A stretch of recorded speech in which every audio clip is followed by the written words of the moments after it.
নমস্কার বন্ধুরা, কম্পিটিটিভের দুনিয়ায় আপনাদের প্রত্যেকে স্বাগত এবং আপনাদের সাথে আছি আমি পর্ণদীপ। আর ভারতের অর্থনীতি রমেশ সিং থেকে আমরা আলোচনা করছিলাম। আমরা ফিনান্স লেকচার 2তে আজ এক্সপেন্ডিচার বা খরচ সেই সম্পর্কে জানবো। গভর্নমেন্ট যে খরচ করে বিভিন্ন ক্ষেত্রে বিভিন্ন খাতে যে খরচ করে সেই সম্পর্কে আমরা জানবো। এখান থেকে কিন্তু প্রতি বছর WBCS মেন্সে একটি বা দুটি করে ইম্পর্টেন্ট কোশ্চেন চলে আসে। তো চলুন সেগুলো জানবো। তার আগে এগিয়ে চলো, এই টেলিগ্রাম চ্যানেলটিকে সাবস্ক্রাইব করতে ভুলবেন না। এই চ্যানেলে আমার প্রতিটি লেকচারের আপডেট সহ ইম্পর্টেন্ট লেকচার যেমন সকালের কারেন্ট অ্যাফেয়ার্স, সকালের যে ভোকাবুলারি ক্লাস এবং অন্যান্য যে লেকচার আছে তার PDF পেয়ে যাবেন এবং ডেসক্রিপশন বক্সে এখানে আমার চ্যানেল এবং আমার সম্পর্কে সমস্ত তথ্য পেয়ে যাবেন। আর আধুনিক Bharat Indian modern history by Bipan Chandra এই বইটি সম্পূর্ণ রিভিউ পেতে কীভাবে বইটা পড়তে হবে, কী কী চ্যাপ্টার রয়েছে বইটাতে, এগুলো দেখতে হলে আপনারা ডেসক্রিপশন বক্সে থাকা লিঙ্কে ক্লিক করে এগুলো দেখতে পারেন। চলুন দেখা যাক। তো প্রথমে আমরা দেখব ক্যাপিটাল এক্সপেন্ডিচার, রেভিনিউ এক্সপেন্ডিচার কী। তো এটা দেখার আগে আমরা জেনে নেব এক্সপেন্ডিচার আসলে কী জিনিস। তো দেখুন, পাবলিক এক্সপেন্ডিচার, গভর্নমেন্ট, আমি গতদিন বলেছিলাম বাজেট আলোচনা করার সময় গভর্নমেন্ট প্রথমে এক্সপেন্ডিচার কোন খাতে কতটা ব্যয় করবে সেটা ঠিক করে নেয়। তারপরে গভর্নমেন্ট কোন খাতে কতটা ব্যয় করবে সেটা ঠিক করে নেওয়ার পরে তারপর তাদের আয় সেটা নির্ধারণ করার চেষ্টা করে। অর্থাৎ কোথায় কতটা ট্যাক্স লাগাবো, এই এতটা এক্সপেন্ডিচার তোলার জন্য ধরুন 100 টাকা আমার এক্সপেন্ডিচার হয়ে গেছে, তো আমার 10 টাকা ধরুন রাস্তায় ট্যাক্স তুলতে হবে, এভাবে ওয়েলথ ট্যাক্স থেকে আমার 20 টাকা তুলতে হবে, সার্ভিস ট্যাক্স থেকে আমার 30 টাকা তুলতে হবে। এই যে ক্যালকুলেশনটা, এই ক্যালকুলেশনটা তখন গভর্নমেন্ট করে। তো তার জন্য কিন্তু যে এক্সপেন্ডিচার, সেই এক্সপেন্ডিচারের একটা ক্যালকুলেশন করতে হয়, র্যাপ একটা ক্যালকুলেশন করতে হয়। তো এই যে এক্সপেন্ডিচার বা খরচ, এই খরচ কোন কোন খাতে খরচ হয়, এই খরচকে আমরা কীভাবে ভাগ করতে পারি সেগুলো আমরা প্রথমে একটু দেখে নিই। দেখুন, অ্যাকচুয়ালি যে কেন্দ্র বা রাজ্য সরকার কিন্তু এই খাতে বিভিন্ন রকমভাবে খরচ করে। তো সাধারণত আমরা কেন্দ্র সরকারের ক্ষেত্রে আলোচনা করছি বাজেট এক্সপেন্ডিচার। তো কেন্দ্র সরকার, রাজ্য সরকার বিভিন্ন অনুদান দেয়। রিসেন্টলি যে ফিনান্স কমিশন বসেছিল সেখানে 41% দেওয়া হচ্ছিল, 42%-এর জায়গায় 41% দেওয়া হয়েছিল যে প্রত্যেকটা রাজ্যকে ডিস্ট্রিবিউট করার জন্য। তার কারণ 41% কেন? তার কারণ আগে জম্মু কাশ্মীর আমাদের স্টেট ছিল, কিন্তু জম্মু কাশ্মীর এখন স্টেট নেই, সেটা ইউনিয়ন টেরিটরি হয়ে গেছে। তো যেহেতু সেন্ট্রালের খরচ হয়ে যাচ্ছে, তো সেহেতু কিন্তু ওটা সেন্ট্রাল 1% নিজের কাছে রেখে দিয়েছিল এক্সপেন্ডিচার। তো এই যে এক্সপেন্ডিচার বিভিন্ন খাতে, বিভিন্ন রকম এডুকেশনের জন্য, বিভিন্ন রকম যে হেলথ কেয়ার তার জন্য, এছাড়াও ডিফেন্সের ক্ষেত্রে, এছাড়াও বিভিন্ন রকম স্টেটকে ফিনান্স করার জন্য এই যে এক্সপেন্ডিচার সেন্ট্রাল গভর্নমেন্ট করে, তো এটাকেই আমরা দুটো ভাগে ভাগ করব। একটা ক্যাপিটাল এক্সপেন্ডিচার আর একটা রেভিনিউ এক্সপেন্ডিচার। তো ক্যাপিটাল এবং রেভিনিউ এক্সপেন্ডিচার এটা জানার আগে আমাদের আরও দুটো এক্সপেন্ডিচারের ভাগ জানতে হবে। একটা হলো প্ল্যান এক্সপেন্ডিচার আর একটা হলো নন প্ল্যান এক্সপেন্ডিচার। তো এই এক্সপেন্ডিচার কিন্তু সাধারণত জনগণের আর্থসামাজিক যে উন্নয়ন, সোশিও ইকোনমিক যে ডেভেলপমেন্ট, তাদের যে মৌলিক চাহিদা পূরণ, কর্মসংস্থান সৃষ্টি, দারিদ্র্য বা পোভার্টি ও বৈষম্য যে দূর করার জন্য কিন্তু সাধারণত ব্যবহার করা হয়। তো প্ল্যান এবং নন প্ল্যান এক্সপেন্ডিচার এর মানে কিন্তু এই নয় যে আমি প্ল্যান করে রেখেছিলাম, গভর্নমেন্ট প্ল্যান করে রেখেছিল যে এই এক্সপেন্ডিচারটা করবে, এই খরচটা সে করবে, তো সেই প্ল্যান অনুযায়ী সে খরচ করলে সেটা প্ল্যান এক্সপেন্ডিচার, এবং সেই প্ল্যান অনুযায়ী খরচ না করে হঠাৎ কোনো একটা ডিজাস্টার চলে আসলে সেখানে যে খরচটা হচ্ছে সেটা নন প্ল্যান এক্সপেন্ডিচার। এটা কিন্তু একেবারেই নয়, বেশিরভাগ স্টুডেন্টের মধ্যে এই ভুল ধারণা থাকে। আর ইভেন আমি এই কয়েকটা ইউটিউব চ্যানেলে কিন্তু এই টাইপের দেখেছি, তো সেহেতু বলছি এটা কিন্তু একেবারে ভুল। তো আপনারা এর আগে প্ল্যানিং কমিশন নামটা শুনেছেন।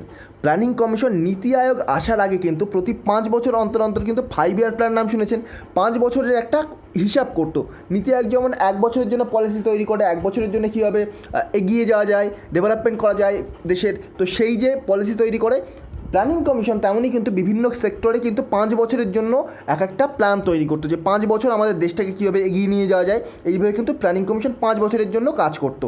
তো এই যে প্ল্যানিং কমিশন যখন ছিল, প্ল্যানিং কমিশন থাকার সময় 2016 পর্যন্ত 1951 থেকে 2016 পর্যন্ত প্ল্যানিং কমিশন যতদিন ছিল, এবং প্ল্যানিং কমিশনের প্রভিশন অনুযায়ী প্ল্যানিং কমিশন যে পলিসি তৈরি করতো সেটা অনুযায়ী যতক্ষণ এই যে এক্সপেন্ডিচার বা খরচ করা হতো, তখন সেটাকে বলা হতো প্ল্যান এক্সপেন্ডিচার। প্ল্যানিং কমিশন থেকে এসছে প্ল্যান, তো এই যে প্ল্যান এক্সপেন্ডিচার, প্ল্যানিং কমিশনের প্রভিশন অনুযায়ী এক্সপেন্ডিচার বা খরচ করা হতো সেটাকে বলা হতো প্ল্যান এক্সপেন্ডিচার। আর আরেকটা হলো নন প্ল্যান এক্সপেন্ডিচার, সেটা হলো 2016 সালের পর থেকে যে এক্সপেন্ডিচার বা খরচ হচ্ছে, অর্থাৎ বিয়ন্ড প্ল্যানিং কমিশন যে এক্সপেন্ডিচার হচ্ছে নীতি আয়োগের প্রভিশনের আন্ডারে থেকে, নীতি আয়োগের পলিসির আন্ডারে থেকে, তো সেটাকেই কিন্তু বলা হচ্ছে নন প্ল্যান এক্সপেন্ডিচার। আমি গত দিনের স্লাইডটা দেখাতে চাইবো, গত দিনের এই স্লাইডটা দেখুন, আমি এখানে দেখিয়েছিলাম প্ল্যান এক্সপেন্ডিচার, এখানে নন প্ল্যান এক্সপেন্ডিচার। তো প্ল্যান এক্সপেন্ডিচার, নন প্ল্যান এক্সপেন্ডিচার আপাতত আপনাদের ধারণা ক্লিয়ার হয়ে গেল।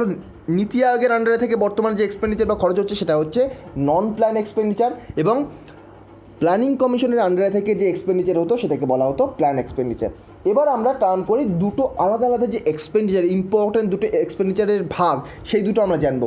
একটা হলো ক্যাপিটাল এক্সপেন্ডিচার আর একটা হলো রেভিনিউ এক্সপেন্ডিচার। তো ক্যাপিটাল এবং রেভিনিউ এক্সপেন্ডিচারের মধ্যে অ্যাকচুয়াল যে পার্থক্য, সেই পার্থক্যটা কী? তো ক্যাপিটাল এবং রেভিনিউ এক্সপেন্ডিচারের মধ্যে সবচেয়ে বড় পার্থক্য কিন্তু রেভিনিউ এক্সপেন্ডিচার কখনোই ফিরে আসবে না, which won't back. Revenue expenditure কখনোই ফিরে আসবে না, অর্থাৎ সেই যে খরচটা হয়ে গেল সেই খরচ কিন্তু আর কোনো দিন উঠে আসবে না। তো এবার আরও যে ইম্পর্টেন্ট বৈশিষ্ট্য আমি একটু বলি, ক্যাপিটাল এক্সপেন্ডিচার কিন্তু একটা লং টার্মের, আর লং টার্ম কত দিন? সেটা 5 বছরের, কারোর বেসিসে 5 বছরও হতে পারে, কারোর বেসিসে 10 বছরও হতে পারে লং টার্ম। তো এই যে বেসিস, এই এক্সপেন্ডিচারের বেসিসে কিন্তু লং টার্ম এক্সপেন্ডিচার 1 বছরের বেশি যে খরচ, 1 বছরের বেশি সময়ের জন্য যে খরচ, সেটাকেই বলা হয়। তো কেন? তার কারণ গভর্নমেন্ট, আমাদের যে গভর্নমেন্টের ইয়ার সেটা কিন্তু 1 বছরই, 1 এপ্রিল থেকে 31 মার্চ পর্যন্ত সেটা কিন্তু আমাদের গভর্নমেন্টের ফিনান্সিয়াল ইয়ার। তো গভর্নমেন্টের ইয়ার অনুযায়ী যেহেতু 1 বছর, তো সেহেতু 1 বছরের টার্মটাকে আমরা ক্যাপিটাল এক্সপেন্ডিচারের টার্ম হিসেবে কাউন্ট করে থাকি। অর্থাৎ 1 বছরের বেশি সময়ের জন্য যদি খরচ হয়ে যায়, সেটা কিন্তু আমাদের ক্যাপিটাল এক্সপেন্ডিচারের খাতে চলে যাবে। আবার যদি সেটা 1 বছরের কম সময়ের জন্য খরচ হয়, সেটা কিন্তু আমাদের রেভিনিউ এক্সপেন্ডিচারের জন্য হয়ে যাবে। আর তাহলে আমরা এখান থেকে একটা সিম্পল পার্থক্য বার করতে পারলাম, ক্যাপিটাল এক্সপেন্ডিচার লং টার্মের ক্ষেত্রে, রেভিনিউ এক্সপেন্ডিচার তাহলে শর্ট টার্মের ক্ষেত্রে। নেক্সট 2 নম্বর যে ইম্পর্টেন্ট পার্থক্য, সেটা হলো কি? ডেপ্ট গিভেন। ধরুন এই যে সেন্ট্রাল গভর্নমেন্ট রাজ্য সরকারগুলোকে কিছু ডেপ্ট বা ধার দিল, ধার বা সুদেও দিল, আপনি ইন্টারেস্ট সমেত ফেরত নেবে রাজ্য সরকার। এবার দেখুন, রাজ্য সরকারের কিন্তু যখন সেন্ট্রাল গভর্নমেন্ট কোনো অনুদান দিচ্ছে, অনুদান অ্যাকচুয়ালি নয়, যখন ডেপ্ট দিচ্ছে রাজ্য সরকারকে কোনো সেন্ট্রাল গভর্নমেন্ট, তখনও কিন্তু সেটা ক্যাপিটাল এক্সপেন্ডিচারের মধ্যে পড়ে, কিন্তু রেভিনিউ এক্সপেন্ডিচারের মধ্যে কিন্তু সেটা পড়ে না। কিন্তু অন্যান্য যে মেইনটেন্যান্স, সেগুলো কিন্তু আবার রেভিনিউ এক্সপেন্ডিচারের মধ্যে পড়েছে। যে মেইনটেন্যান্সের যে খরচগুলো, যে খরচ হয়ে যাচ্ছে, সেগুলো রেভিনিউ এক্সপেন্ডিচারের মধ্যে পড়ে যায়। কারণ গভর্নমেন্টের বিভিন্ন অফিস, বিভিন্ন ক্ষেত্রে মেইনটেনেন্স করতে গেলে যে খরচটা হয়, সেই খরচটার কোনো দিন ফিরে আসবে না। কিন্তু ক্যাপিটাল এক্সপেন্ডিচারের তো ফিরে অবশ্যই আসবে, কারণ ডেপ দেওয়া হচ্ছে অবশ্যই রাজ্য সরকারগুলোকে, কিন্তু রাজ্য সরকার আজ না দিক, 2 বছর পরে না দিক, 10 বছর পরে তো সেইটা ফেরত দেবে। তাহলে রাজ্য সরকারের খাতে কিন্তু সেটা বাকির খাতায় সেটা কিন্তু জমা পড়ে থাকবে, বা ধারের খাতায় সেটা কিন্তু জমা পড়ে থাকবে, যে এই রাজ্য সরকারের কাছে সেন্ট্রাল গভর্নমেন্ট কিন্তু এত টাকা পায়, আর সেটা ইন্টারেস্ট সমেত কিন্তু তখন রাজ্য সরকারকে ফেরত দিতে হবে। তো এটা ফেরত আসার একটা চান্স থাকছে। তো এটা কিন্তু ডেপ্ট গিভেন, অর্থাৎ সেন্ট্রাল গভর্নমেন্ট রাজ্য সরকারগুলোকে কোনো যদি ডেপ্ট দেয়, তাহলে সেটা ক্যাপিটাল এক্সপেন্ডিচারের মধ্যে পড়বে। আর মেইনটেনেন্সের জন্য যে খরচগুলো পড়ে যায়, মেইনটেনেন্সের খরচ সেটা তো আর কোনো দিন উঠে আসবে না। ধরুন একটা ব্যাংকে মেইনটেনেন্সের জন্য কিছু খরচ করা হলো, তো সেই টাকা তো আর উঠে আসবে না। বা গভর্নমেন্ট যে পাবলিক সেক্টর আন্ডারটেকিংস রয়েছে, সেখানে গভর্নমেন্ট খরচ করলো মেইনটেনেন্সের জন্য, সেখানে তো আর সে টাকাগুলো উঠে আসবে না। তো এই যে ব্যাপারটা হচ্ছে ক্যাপিটাল এক্সপেন্ডিচার এবং রেভিনিউ এক্সপেন্ডিচারের মধ্যে মেইন যে বৈশিষ্ট্য, আরেকবার রিপিট করছি, ক্যাপিটাল এক্সপেন্ডিচার লং টার্মের জন্য, রেভিনিউ এক্সপেন্ডিচার শর্ট টার্মের জন্য। লং টার্ম ক্যালকুলেশন করা হয় 1 বছরের হিসেবে, অর্থাৎ 1 বছরের বেশি সময়ের জন্য যদি কোনো এক্সপেন্ডিচার হয়ে যায়, সেটা লং টার্মের জন্য, আর সেটা ক্যাপিটাল এক্সপেন্ডিচার হয়ে যাবে। 1 বছরের কম সময়ের জন্য সেটা কিন্তু শর্ট টার্মের জন্য রেভিনিউ এক্সপেন্ডিচার। আর রেভিনিউ এক্সপেন্ডিচার কিন্তু কখনও ফিরে আসবে না, ক্যাপিটাল এক্সপেন্ডিচার সেটা ফিরে আসতেও পারে। যদি সেন্ট্রাল গভর্নমেন্ট রাজ্য সরকারকে ডেপ্ট দেয়, তাহলে কিন্তু সেটা ক্যাপিটাল এক্সপেন্ডিচারের মধ্যে পড়বে, কারণ সেটা কিন্তু ফেরত আসার চান্স থাকে। আর মেইনটেনেন্সের জন্য যদি সেন্ট্রাল গভর্নমেন্ট কোনো কিছু খরচ করে, তাহলে কিন্তু সেটা আর কোনো দিন ফেরত আসবে না, তো সেটাকে রাখা হয় রেভিনিউ এক্সপেন্ডিচারের মধ্যে। তো প্রধানত এই দুটো করে বৈশিষ্ট্য আপনারা দেখলেন এবং পার্থক্য দেখলেন। এবার আমরা একটু অন্য বেসিসে আলোচনা করব, এই যে এক্সপেন্ডিচারের মধ্যে কোন কোন জিনিসগুলো, কোন কোন ফ্যাক্টরগুলো পড়ে যায়, কোন কোন পয়েন্টগুলো পড়ে যায়, সেটা আমরা একবার একটু দেখব। তো প্রথমে ক্যাপিটাল এক্সপেন্ডিচার। তো 1 নম্বরে আমরা রাখবো ক্রিয়েশন অফ ইনফ্রাস্ট্রাকচার। তো ধরুন সেন্ট্রাল গভর্নমেন্ট একটা জায়গার একটা খুব রুরাল এরিয়া, তো সেখানে একটা ইনফ্রাস্ট্রাকচার ক্রিয়েট করলো। ইনফ্রাস্ট্রাকচার ক্রিয়েট মানে কি, এই যে বিদ্যুৎ, এই যে রোড, ট্রান্সপোর্ট সিস্টেম গঠন করা, এগুলোকে কিন্তু ইনফ্রাস্ট্রাকচারের মধ্যে ধরা হয়। ধরুন একটা জায়গা গ্রাম, সেখানে কোনো রকম বিদ্যুৎ নেই, তো বিদ্যুৎ ক্রিয়েট করা হলো, তো সেখানে সেন্ট্রাল গভর্নমেন্টের একটা খরচ হচ্ছে, তো একটা বিরাট অঙ্কের খরচ হয়ে গেল। খরচ হওয়ার পরে বিদ্যুৎ যখন সেখানে দেওয়া হবে, তখন তো সেই বিদ্যুৎটা সেখানকার গ্রামের মানুষজনদের কিনতে হবে, অর্থাৎ সেখান থেকে কিছু টাকা করে তো উঠে আসার চান্স থাকছে। তো এই যে কন্ডিশান, ক্রিয়েশন অফ ইনফ্রাস্ট্রাকচারে ব্যয় করলে সেখান থেকে একটা অ্যামাউন্ট তো উঠে আসে। কোনো জায়গার রাস্তা যদি ডেভেলপ করা হয়, তো সেই জায়গার কিন্তু ইকোনমি অনেকটা ডেভেলপ হয়ে যায়। তো এই যে কন্ডিশান, অর্থাৎ ইনফ্রাস্ট্রাকচার ক্রিয়েট হলে যে টাকাটা ফিরে আসার একটা চান্স থাকছে, তো এটাকে কিন্তু রাখা হয় ক্যাপিটাল এক্সপেন্ডিচারের মধ্যে।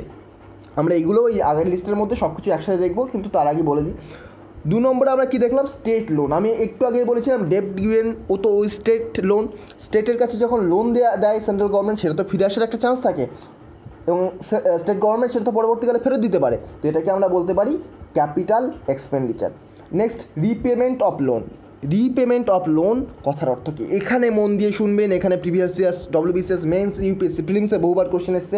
রিপেমেন্ট অফ লোন, ধরুন গভর্নমেন্ট তার একটা লোন ছিল, সেটা তাকে রিপে করতে হবে। গভর্নমেন্টের একটা লোন রিপে করতে হবে, অর্থাৎ সেই লোনটা তাকে ফেরত দিতে হবে। ধরুন আমি ছোট্ট একটা এক্সাম্পল দিচ্ছি, আরবিআইয়ের কাছে গভর্নমেন্ট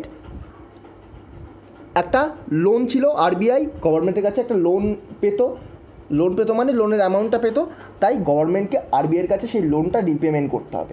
তো লোন যে রিপেমেন্ট করবে গভর্নমেন্ট, তার জন্য যে প্রিন্সিপাল, সেই প্রিন্সিপালটা কিন্তু ক্যাপিটাল এক্সপেন্ডিচারের মধ্যে ধরা হয়, কিন্তু ইন্টারেস্টটাকে একেবারেই ধরা হয় না।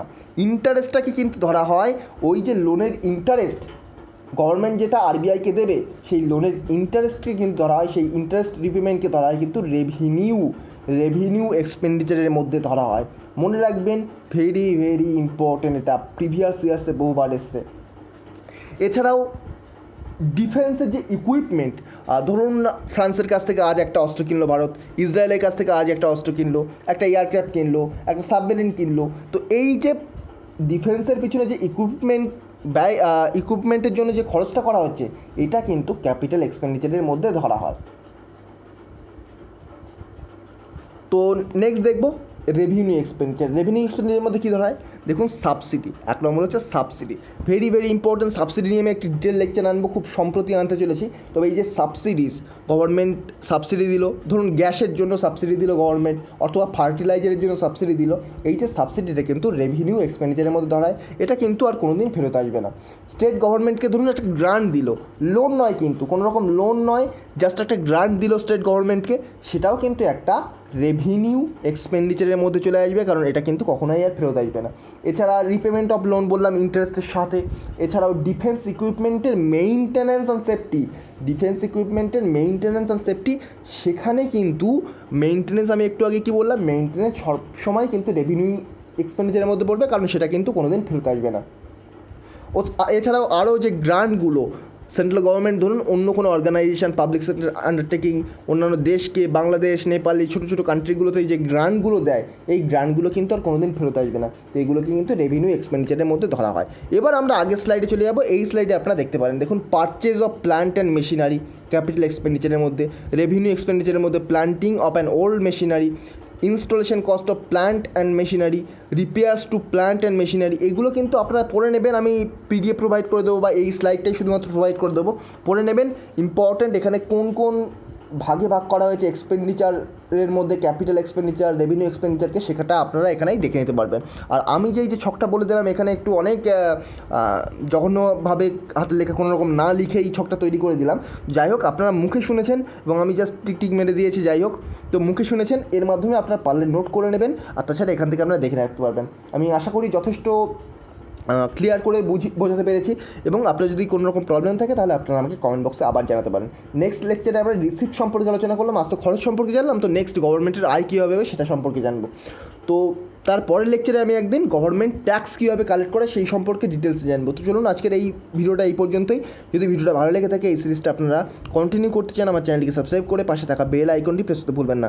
তবে আজকের মতো গুড বাই, পরবর্তী ভিডিওতে আপনাদের সাথে আবার দেখা হবে। Thank you.